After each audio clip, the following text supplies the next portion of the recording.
बिस्मिल्लाहिर्रहमानिर्रहीम। अस्सलामु अलैकुम डियर स्टूडेंट्स, उम्मीद है आप सब खैरियत से होंगे। डियर स्टूडेंट्स, सेकेंड ईयर का हमारा पोर्शन जो है वो कंटिन्यू है। उसमें जो हमने आज के लेक्चर में डिस्कस चीज़ें करनी है वो चैप्टर नंबर 7 वेक्टर के हवाले से हमारी टोटली जो डिस्कशन होगी वो वेक्टर के ऊपर होगी, ठीक है।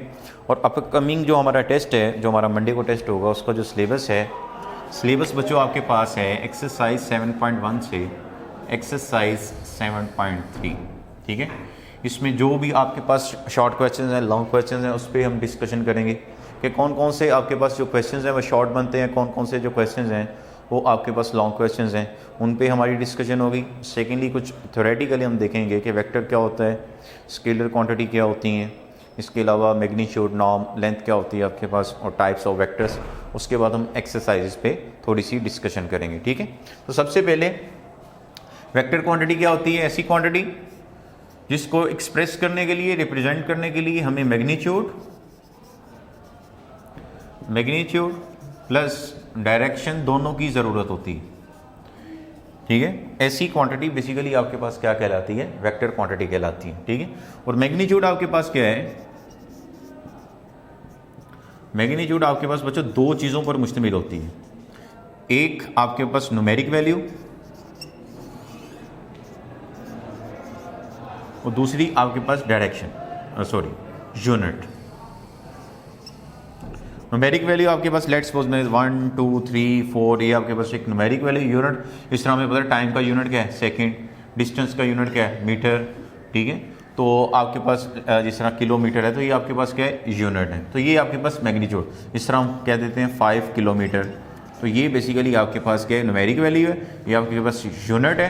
तो ये बेसिकली आपके पास पूरा का पूरा क्या होगा? मैग्नीट्यूड। और अगर मैं मैग्नीट्यूड के साथ ये कह देता हूँ 5 किलोमीटर टू वार्ड नॉर्थ, तो नॉर्थ बेसिकली यहाँ पे ये रिप्रेजेंट कर रहा है डायरेक्शन को, ठीक है। तो वेक्टर क्वांटिटी वो क्वांटिटी होती है जिसको रिप्रेजेंट करने के लिए हमें मैग्नीट्यूड प्लस डायरेक्शन दोनों की ज़रूरत होती है। वो क्वांटिटी आपके पास क्या कहलाती है? Vector quantity. अब वेक्टर क्वांटिटी में हम सबसे पहले इसकी जो है वो मैग्नीट्यूड के बारे में डिस्कशन करेंगे कि मैग्नीट्यूड क्या होती है। लेट बच्चों u is equal to x i plus y j, ठीक है। तो u मैग्नीट्यूड आपके पास क्या होगा? Square root x square plus y square. इसको हम मैग्नीट्यूड का नाम भी दे देते हैं, इसको हम नॉर्म का नाम भी दे देते हैं, इसको हम लेंथ का नाम भी दे सकते हैं। कि अगर आपके पास एक वेक्टर है, उसकी लेंथ अगर हमने फाइंड आउट करनी है, उसका नॉर्म हमने फाइंड आउट करना है या उसका मैग्नीट्यूड फाइंड आउट करना है, उसके लिए आपके पास सिंपल जो है वो एक फार्मूला है। उसके बाद हम डिस्कशन कर सकते हैं बच्चों यूनिट वेक्टर में। यूनिट वेक्टर क्या होता है? ऐसे वेक्टर जिसकी मैग्नीट्यूड आपके पास 1 हो, a vector whose magnitude is 1, जिसकी मैग्नीट्यूड आपके पास क्या हो? 1 हो, वो वेक्टर आपके पास क्या कहलाता है? यूनिट वेक्टर कहलाता है, ठीक है। एंड सेकेंडली आपके पास नल वेक्टर, ऐसा वेक्टर जिसका मैग्नीट्यूड आपके पास 0 इज 0, वो आपके पास क्या कहलाता है? Null vector. नल वेक्टर को हम रिप्रेजेंट करते हैं, लेट्स सपोज u है 0i प्लस 0j, ठीक है। यहाँ पे i, j और k जो है, अगर यहाँ पे हम k भी रिप्रेजेंट लेट कर लेते हैं, let u is equal to x i y j plus z k. यहाँ पे आपके पास ये जो आई, जे और के हैं, आई जो है वो यूनिट वेक्टर है किसका? x का। j जो है वो यूनिट वेक्टर किसका है? y का। k जो है वो यूनिट वेक्टर किसका है बच्चों? z का, ठीक है।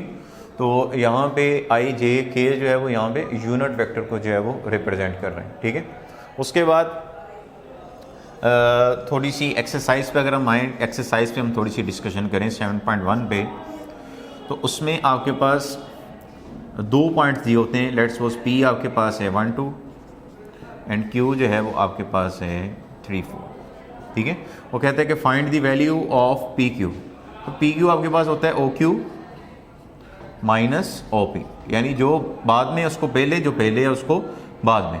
O Q basically position vector of Q and O P is position vector of P, यानी पॉइंट का ओरिजिन से जो है वो कह ले कि पॉइंट को ओरिजिन से अगर हम लोकेट करते हैं वो बेसिकली आपके पास क्या कहलाएगा, पोजीशन वेक्टर कहलाएगा। ठीक है, तो पी क्यू या आपके पास मैं कह देता हूँ ए बी अगर आ जाए वो क्या होगा, ओ बी माइनस ओ ए।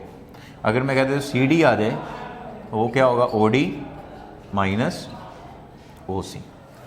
तो ये बेसिकली आपके पास एक्सरसाइज 7.1 जो है उसमें क्वेश्चन नंबर 1, 2 इसी तरह होगा। अगर हम 2 की बात कर लें उसमें आपके पास हमने मैग्नीट्यूड फाइंड आउट किया करनी है। ठीक है, और यूनिट वेक्टर का एक फार्मूला होता है कि अगर एक वेक्टर है उसका हमने यूनिट वेक्टर फाइंड आउट करना है तो वो बच्चे होता है वेक्टर ओवर उसी का मैग्नीट्यूड, तो वो बेसिकली आपके पास क्या कहलाता है, यूनिट वेक्टर कहलाता है। ठीक है, एक वो जो रेशो फार्मूला आता है इसमें, रेशो फार्मूला,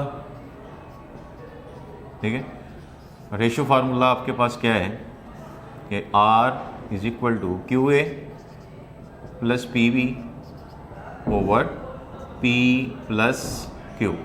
ये फार्मूला जो है वो क्वेश्चन नंबर 12 जो है उसमें इस्तेमाल होता है। क्वेश्चन नंबर 12 शॉर्ट क्वेश्चन के लिए जो है वो इम्पॉर्टेंट है।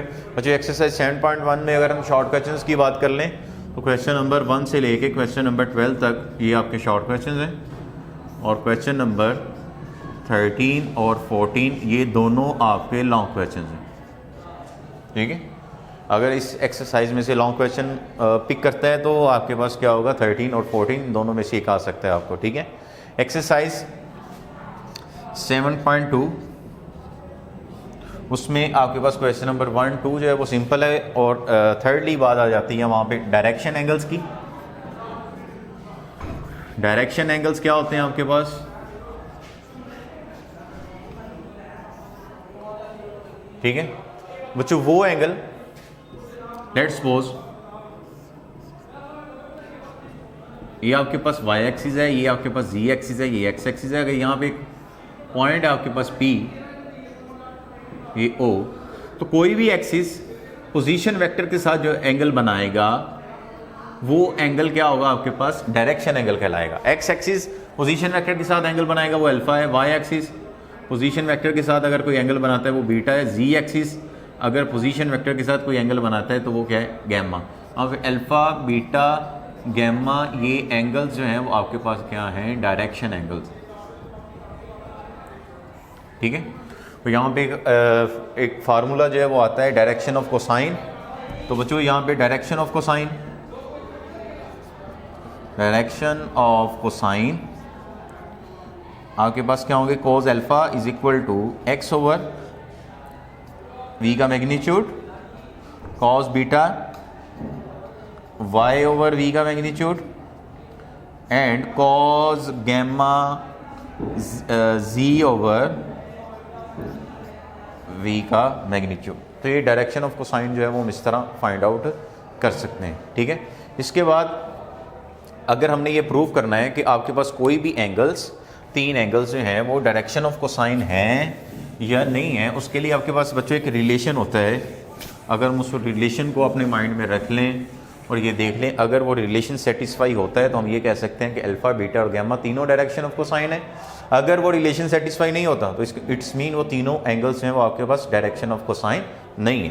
ठीक है, तो वो रिलेशन आपके पास क्या है, cos square alpha cos square beta cos square gamma is equal to 1, ये रिलेशन है। आपने ये काम करना है कि आपके पास जो भी अल्फा बीटा गैमा इनकी वैल्यूज़ हों आपने इस रिलेशन में पुट करनी है। अगर ये रिलेशन सेटिस्फाई कर जाता है, यानी आप जब अल्फा बीटा और गैमा की वैल्यूज़ इसमें पुट करेंगे, अगर जवाब 1 आ जाए तो इट्स मीन तीनों एंगल्स क्या हैं, डायरेक्शन ऑफ कोसाइन। अगर 1 जवाब ना आए तो इट्स मीन तीनों एंगल्स आपके पास डायरेक्शनल एंगल्स नहीं है। ठीक है, तो simple directional angles, direction angles जो है अगर आपने साबित करना है कि आपके पास 3 एंगल्स डायरेक्शन एंगल्स हैं तो उसके लिए आपने सिंपली ये काम करना है कि आपने उसको रिलेशन में पुट करना है। अगर सेटिस्फाई हो जाए तो डायरेक्शन एंगल्स हैं, अगर ना हो तो आपके पास डायरेक्शन एंगल्स नहीं है। तो इसके बाद डॉट, अगर हम एक्सरसाइज 7.2 में शॉर्ट क्वेश्चंस की बात कर लें तो क्वेश्चन नंबर जो 1 है, 1 2 3 4 5, ठीक है, ये आपके पास शॉर्ट क्वेश्चन है। 6 आपके पास जो है 7 इसमें कह सकते हैं कि 7 क्वेश्चन नंबर 7 ये आपके पास एक लॉन्ग क्वेश्चन के लिए इंपॉर्टेंट है। क्वेश्चन नंबर 10 की बात कर लें, उसमें कुछ पार्ट्स हैं लॉन्ग क्वेश्चन के लिए, वो आपने कर लेने हैं। बाकी इस एक्सरसाइज के जितने भी क्वेश्चंस हैं वो सारे के सारे मोस्टली ये एक्सरसाइज जो है वो शॉर्ट क्वेश्चन के लिए इंपॉर्टेंट है। ये एक्सरसाइज आपकी शॉर्ट क्वेश्चन के लिए जो है वो वेरी इंपॉर्टेंट है। इसको शॉर्ट क्वेश्चन के लिए आपने बेहतरीन तरीके से रेडी करना है, और 7.1 को भी शॉर्ट क्वेश्चन के लिए, और लॉन्ग क्वेश्चन जो है उनको आपने रेडी कर लेना है। ठीक है, इसके बाद हमारी जो डिस्कशन है बच्चों, वो लास्ट डिस्कशन डॉट प्रोडक्ट के हवाले से, कि डॉट प्रोडक्ट क्या होता है, उसका फार्मूला क्या है आपके पास, और उसमें जो क्वेश्चंस हैं वो आपके पास लॉन्ग क्वेश्चंस कौन से हैं, शॉर्ट कौन से हैं। तो डॉट प्रोडक्ट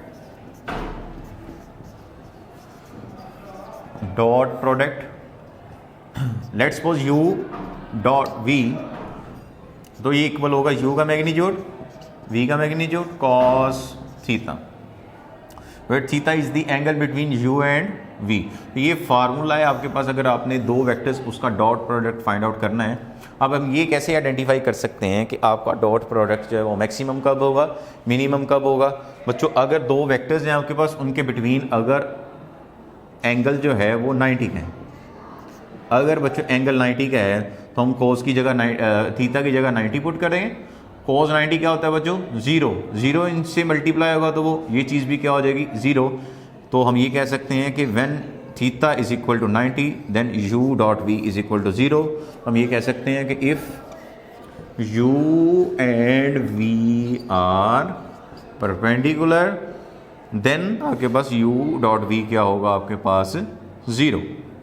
लेकिन अगर आपके पास थीटा जो है वो 0 है, या मैं कहता हूँ थीटा जो है वो आपके पास क्या है 180 है, तो फिर हम ये कह सकते हैं कि क्योंकि 180 भी आपके पास जो है वो 1 होता है, और आपके पास थीटा जो है वो 0 पे वो भी आपके पास क्या होता है 1 होता है। तो u डॉट v आपके पास u का मैग्नीट्यूड v मैग्नीट्यूड यानी सेम ही आ जाएंगे। तो फिर हम ये कह सकते हैं कि यहाँ पे आपके पास ये दोनों क्या हैं, कोलिनियर है, यानी when theta is equal to 0 और theta is equal to 180 then हम ये कह सकते हैं कि u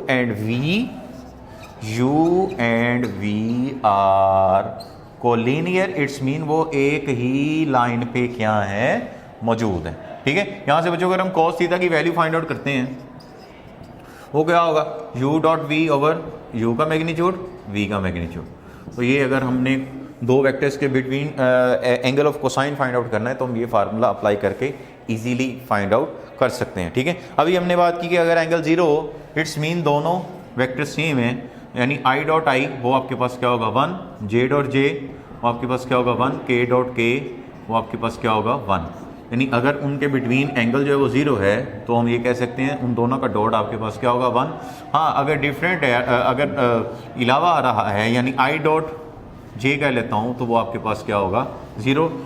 j dot k dot i वो सारे के सारे आपके पास क्या होंगे 0। लेकिन अगर i डॉट i है वो 1 होगा, j डॉट j है वो 1 होगा, k डॉट k जो है वो क्या होगा आपके पास 1। तो क्वेश्चन नंबर 1 आपके पास एक शॉर्ट क्वेश्चन के लिए वो आपने अच्छे तरीके से कर लेना है।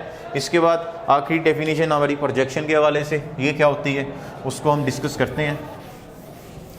यानी दो वेक्टर्स हैं, उनके बिटवीन अगर हमने प्रोजेक्शन फाइंड आउट करनी है वो क्या होगा, projection of A along B is equal to जो ए डॉट बी जिसके अलॉन्ग होगी उसी के मैग्नीट्यूड से हम क्या कर देंगे divide, and projection of B along A जिसके अलॉन्ग होगी उसी के मैग्नीट्यूड से हम क्या कर देंगे डिवाइड।